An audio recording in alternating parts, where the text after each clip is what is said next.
prosterner avec fierté devant son Créateur avant de désobéir. Donc il y a l'acte final d'adoration, c'est la prosternation.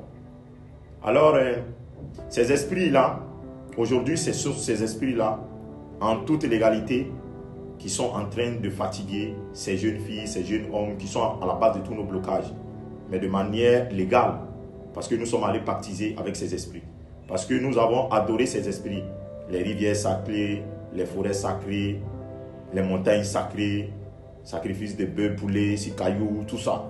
C'est destiné à ces esprits-là, ces divinités falsifiées-là, ces djinns-là. Ces 11 chefs de tribus qui sont tapis derrière ces formes d'adoration, même si certains d'entre eux sont devenus musulmans aujourd'hui. Donc voyez-vous, la première des choses à faire, il faut garder son calme. Quand ta fille tombe en transe, ou ton fils, ou ta femme, tu vas renouveler tes ambitions si tu es un musulman. Si tu es un chrétien, tu vas te purifier. Tu prends ta Bible ou l'Injil, la Torah, ou tu prends le Coran, tu t'assois. Le djinn va te passer au scanner, il sait qui tu es.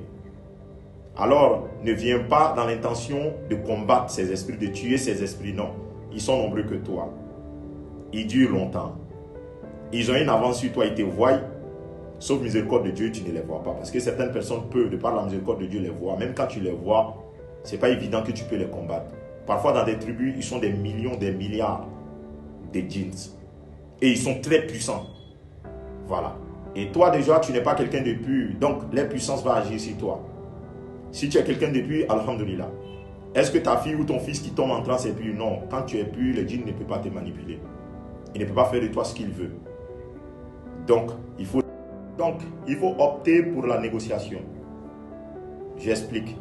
Certaines personnes disent non, on ne doit pas échanger avec les djinns, Nakardala, tous les saints prophètes messagers, alayhi salam, en particulier le noble et l'énorme, le saint prophète messager Muhammad sallallahu alayhi wa sallam, parlait à toutes les créatures de par la miséricorde de Dieu.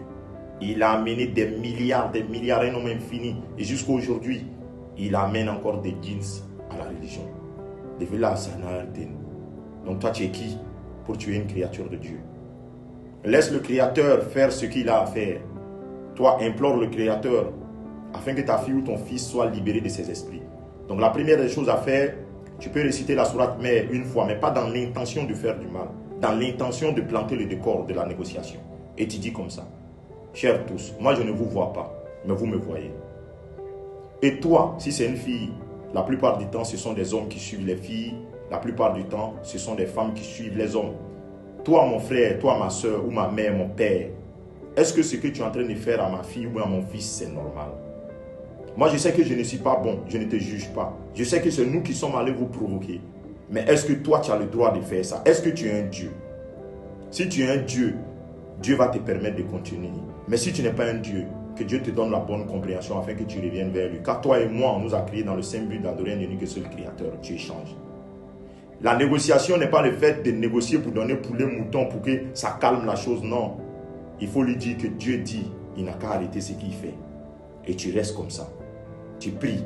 Et tu verras que si tu es sincère, Dieu va t'aider. Cet esprit-là, soit il va devenir croyant, ou soit Dieu va l'écarter.